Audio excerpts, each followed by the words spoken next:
Well, good morning. We're going into the next lesson of the human systems. We're going to talk about the endocrine system since we talked about the nervous system last lesson. Nervous system and endocrine system are the two major regulatory systems of our body. Where the nervous system is focused on neurons, focused on electrical impulses, right, action potential, resting potential.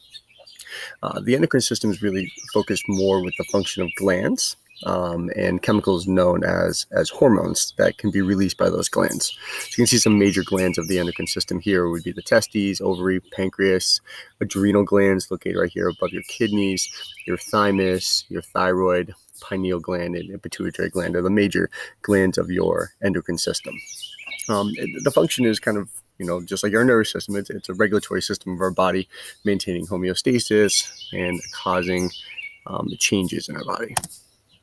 Okay, so as we just said, the major chemical of the endocrine system are hormones. Hormones can be protein-based or lipid-based. If they're lipid-based, oftentimes called steroids, which you might have heard that before. Whereas the nervous system, the major chemical released or controlling are neurotransmitters.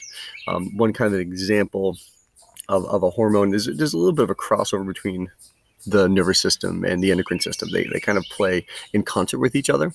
So there's some chemicals that can cross over between the two. So like epinephrine is a hormone that's released from your adrenal glands. It also can be considered a neurotransmitter as well. So there's some that kind of cross over a little bit here. But again, the big thing is they're both the regulatory systems of our body. Okay, so hormones are chemicals that travel through the bloodstream. Typically, some gland is going to produce a hormone and then secrete that hormone into your bloodstream, right, to help control activities of other cells. So they're typically going to travel through the bloodstream to a target cell, right? Hormones are designed to act on particular cells or particular tissues or particular organs. Some hormones cause very, very quick rapid change, such as epinephrine, right? Another word for epinephrine is like adrenaline, right? So you can think of get your adrenaline pumping, right? Kind of a fight or flight response. You need immediate action. Some hormones can be more long lasting, such as like growth hormone, right? Producing growth hormone causing increased growth of bones or muscles. Or hormones involved with like metamorphosis. You can see there's like a little bit of a different time frame there in terms of their action. Okay, so one crossroad, I guess we can call it, a bridge between the endocrine nervous system is the hypothalamus. So you can see the hypothalamus is located right here. And it's kind of a crossroads because it can send electrical impulses. So it can send messages directly down to your adrenal glands, right, causing the secrete of epinephrine. So it's kind of part of the nervous system, but it also secretes hormones such as oxytocin, which we'll talk about it, and ADH, antidiuretic hormone. Oxytocin plays a role with childbirth and contractions. Antidiuretic hormone plays a role with regulation of water. So the ADH is the hormone that actually targets your kidneys and the tubular system of your kidneys, which allows for either more or less uptake of water, right? So we'll talk a little about that later as well. Okay, so when we talk about hormones, we put hormones into two major classes. We put them into what's known as a steroid hormone, and we put them into what's known as non-steroid hormones. So non-steroid hormones are basically are protein-based hormones. Steroid hormones are lipid-based hormones, right, produced from the precursor cholesterol. They both have strong function. Don't think the word steroid means that they're stronger. They just function a little bit differently. So they have similar functions. So the steroid hormone is lipid-based. So therefore, hormones are traveling through the blood or targeting a cell. They need to get into that cell to cause a change, to cause that cell to grow, to cause an action in that cell. Steroid hormones, because they're lipid-based, can pass directly to the cell membrane. So you can see this hormone passing directly to the cell membrane, binding some internal receptor possibly inside the cell. And typically what's going to happen is it's going to cause a change in gene expression, right? So it's either going to upregulate or downregulate some gene expression, because genes they produce the proteins. Proteins can push cells through cell cycles to cause growth or cause changes in the cell, right? So that steroid is going to target that cell. It's going to enter that cell. It's going to cause some change in expression of genes, right? So it's going to cause that change. Non-steroid hormones, because they're protein-based, they don't have the ability to pass directly through the cell membrane, right? So they need to use some type of external receptor, which you can see here. And then they have to relay that signal into the cell. This process is known as, you can see right here, it's known as signal transduction. And it's just kind of like playing the game telephone, where the receptor, the steroid is going to bind to a receptor, activating that receptor. That receptor is then in turn going to cause this cascade of events. It's going to tell the next enzyme or the next protein, then the next protein, and then kind of relay that message in. Oftentimes there's small little molecules in here that can be easily turned on and activated, and they're known as secondary messengers. So secondary messengers here, and CAMP is a common secondary messenger. What that is, it's cyclic AMP. So we know ATP, adenosine triphosphate. This is adenosine monophosphate. You always ask, hey, can there be AMP? Yeah, here's an example where AMP plays a role here. So all that's happening is where this hormone is targeting a cell. Maybe we need that cell to produce more of its own enzyme, its own hormones or something like that. So it targets that cell, it relays the message into the cell, and again, it's going to cause a change inside that cell. So the increased or decreased expression of something, most likely. Okay. Some hormones are known as tropic hormones. And tropic hormone is very simple. It's a hormone that targets another gland of the endocrine system. All right. So here's kind of a nice cascade of events here.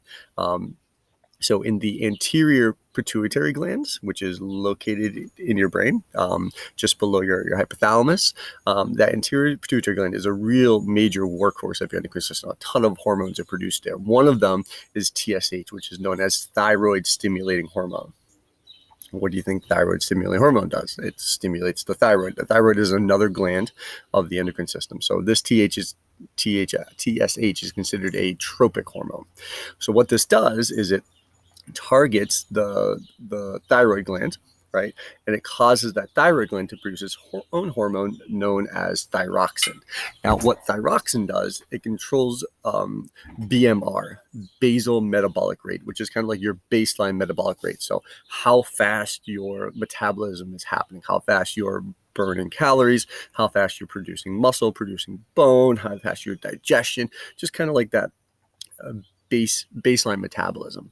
So what your body does is, if I want to increase metabolism, you're going to produce more thyroxine. If I want to decrease metabolism, we're going to cause this cascade to produce less thyroxine. And we're going to go more into this pathway in a second. But this is just a good example of a tropic hormone for this slide right here.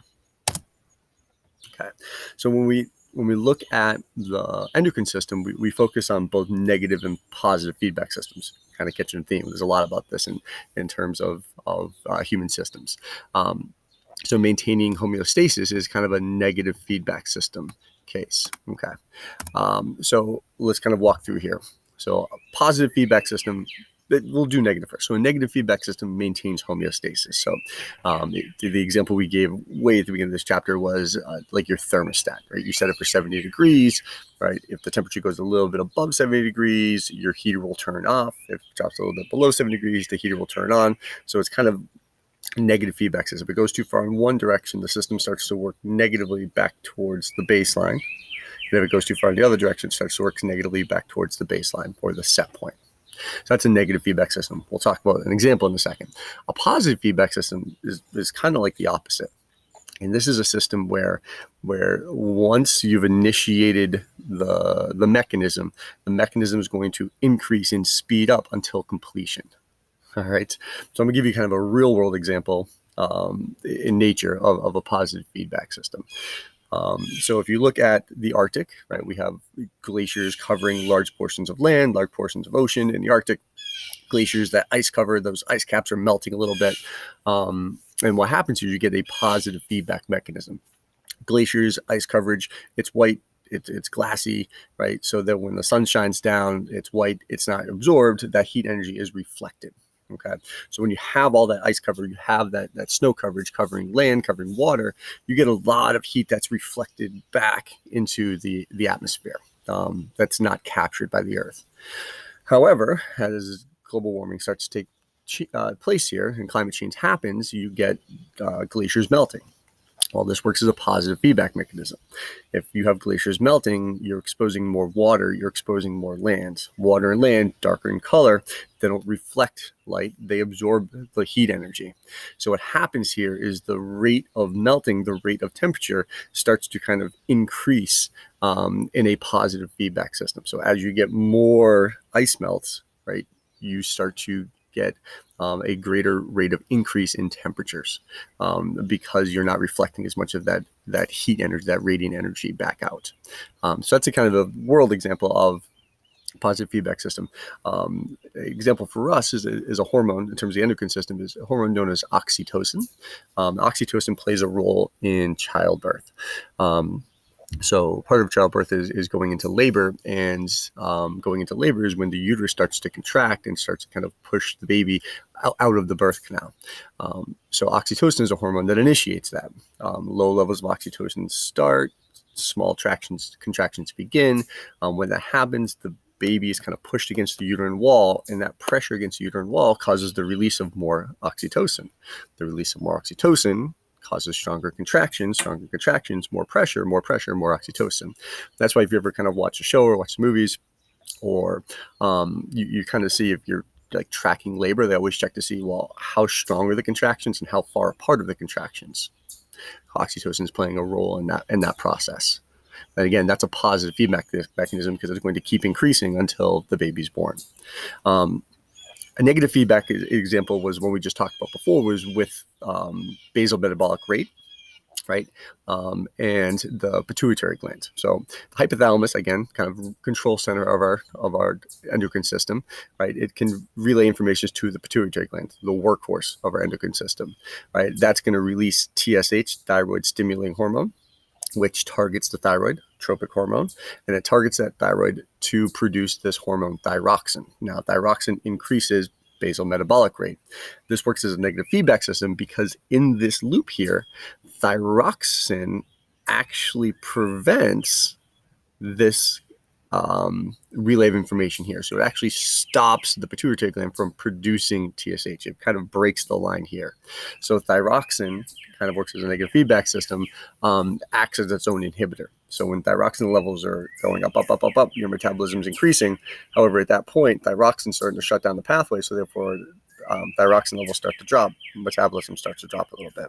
Hence, we are not a static system. We are always a dynamic system. We're going up and down around whatever that set point is. Good example of a negative feedback system.